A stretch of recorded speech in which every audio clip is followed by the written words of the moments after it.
हर country के सामने यही प्रॉब्लम थी कि एक भी करेंसी ऐसी नहीं थी जिसपे हर कंट्री को विश्वास हो। अब मान लो आपने यूएस से ट्रेड करके यूएस डॉलर ले आए, अब आपको जरूरत है रशिया से ट्रेड करने की, तो रशिया कह रहा है कि हम यूएस डॉलर लेंगे नहीं।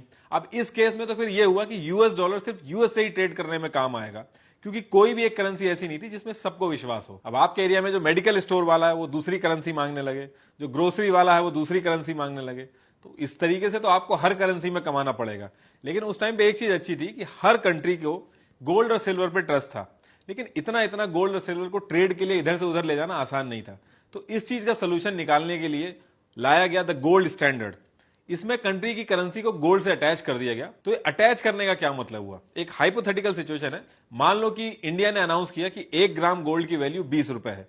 मतलब कि अगर कोई 20 रुपए लेके आएगा तो उसके बदले में उसको 1 ग्राम गोल्ड मिल जाएगा, और अगर कोई 1 ग्राम गोल्ड लेके आएगा तो उसके बदले में उसको 20 रुपए मिल जाएंगे।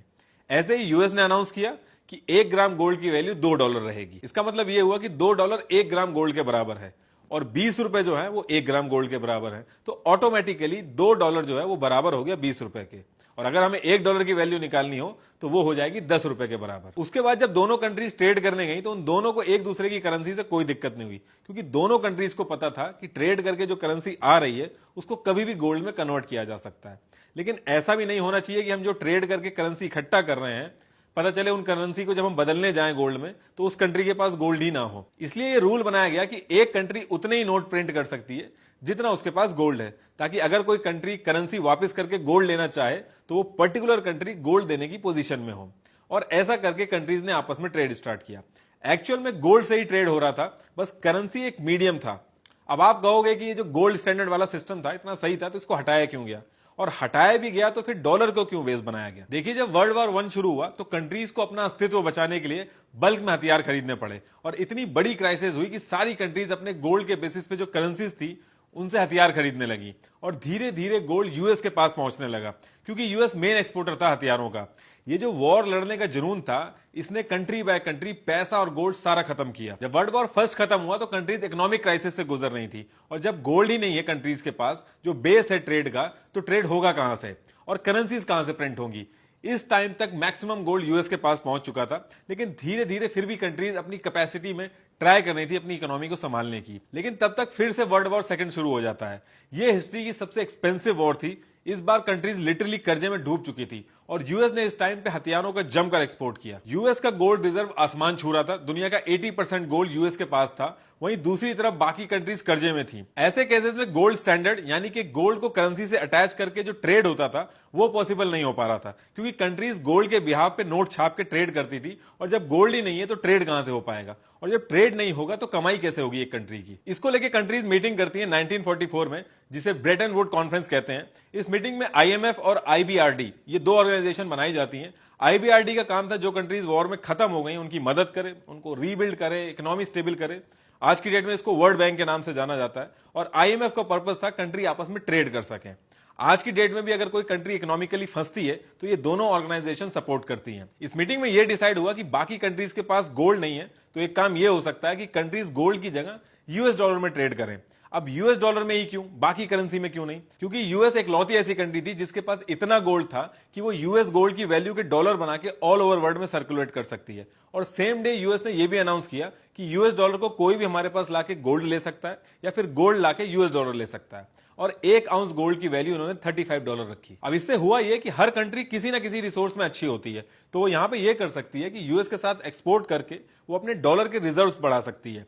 और डॉलर के रिजर्व होना यानी कि गोल्ड का रिजर्व होना, तो जो कंट्री कभी भी कन्वर्ट कर सकती है। ये एक तरीका बन गया ट्रेड करने का, साथ ही साथ अपनी इकोनॉमी सुधारने का। ऐसा कर करके यूएस एक तरह से हर कंट्री की रिजर्व करेंसी बन गया।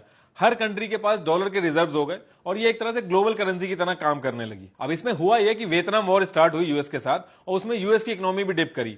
यूएस ने डॉलर गोल्ड के रिजर्व के कंपैरेटिवली ज्यादा डॉलर्स प्रिंट किए, और उधर बाकी कंट्रीज की भी इकोनॉमी सुधर रही थी। 1965 में चार्ल्स डी गैल्यू, जो कि फ्रांस के प्रेसिडेंट थे, अपनी नेवी भेजी और यूएस को डॉलर देके शिप के रास्ते से गोल्ड वापस ले आए। और धीरे धीरे बाकी कंट्रीज ने भी यही चीज फॉलो करी, और अमेरिका ने गोल्ड की वैल्यू से ज्यादा डॉलर्स प्रिंट कर रखे थे जो कि ऑल ओवर वर्ल्ड में घूम रहे थे। तो यूएस का गोल्ड रिजर्व बहुत तेजी से कम हो रहा था, और उसकी इकोनॉमी भी गिर रही थी। 1971 में यूएस के प्रेसिडेंट रिचर्ड निक्सन ने डॉलर को गोल्ड के लिंक से हटा दिया। इसका मतलब कि अब गोल्ड को डॉलर से और डॉलर को गोल्ड से कन्वर्ट नहीं कर सकते। इसको निक्सन शॉक भी बोलते हैं। पूरी दुनिया के लिए बहुत बड़ा झटका था, लेकिन सारी कंट्रीज के रिजर्व डॉलर में थे, तो कंट्रीज की मजबूरी बन गई डॉलर में ट्रेड करना, और डॉलर ग्लोबल करेंसी के रूप में सामने आया। अब बात यह है कि किसी करेंसी की वैल्यू ज्यादा और किसी करेंसी की वैल्यू कम क्यों होती है, ये डिसाइड कौन करता है। 1947 में $1 बराबर था ₹1 के। आज की डेट में ये $1 76 रुपीज के बराबर है। तो ऐसा क्यों हो गया? देखिए, ये डिपेंड करता है डिमांड एंड सप्लाई पे। हर कंट्री की अपनी एक करेंसी होती है। अगर आपको किसी कंट्री का कोई सामान या सर्विस लेनी है तो आपको उस पर्टिकुलर कंट्री की करेंसी में ही खरीदना होगा।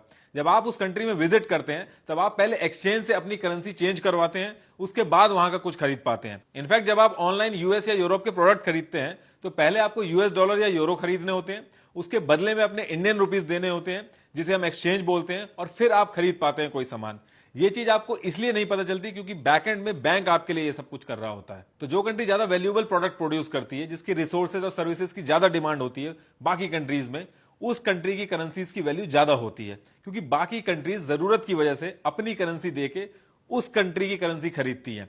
इसका मतलब यह हुआ कि उस पर्टिकुलर कंट्री की डिमांड बढ़ जाती है, और जब डिमांड बढ़ जाती है तो उस करेंसी के रेट ऊपर जाएंगे। अगर एक ब्रेड का पैकेट इंडिया के अंदर ₹10 का है और एग्जैक्टली सेम ब्रांड का ब्रेड का पैकेट यूएस के अंदर $20 का है, और हमें अगर एक्सचेंज रेट कैलकुलेट करना हो तो उसका सिंपल तरीका यह है कि हम 10/20 कर देंगे। और इन एक्सचेंज के भी टाइप होते हैं। ये जो ब्रेड वाला एग्जांपल मैंने बताया, इसे कहते हैं फ्लोटिंग एक्सचेंज, जहां डिमांड एंड सप्लाई के बेसिस पे रेट चेंज होता है।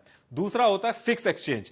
कुछ कंट्रीज आपस में एक्सचेंज रेट फिक्स कर लेती हैं, जैसे सऊदी और यूएस के बीच में फिक्स रहता है। $1 बराबर रहता है 3.75 सऊदी रियाल के बराबर। डिमांड एंड सप्लाई से इसका कोई लेना देना नहीं होता। तीसरा होता है मैनेज्ड एक्सचेंज, जिसमें एक रेंज होती है कि मान लीजिए अगर आपने 3 से 5 की रेंज सेट कर दी है तो डिमांड एंड सप्लाई के बेसिस पे रेट तो चेंज होगा, लेकिन ना तो 3 से कम जाएगा और ना ही 5 से ऊपर जाएगा।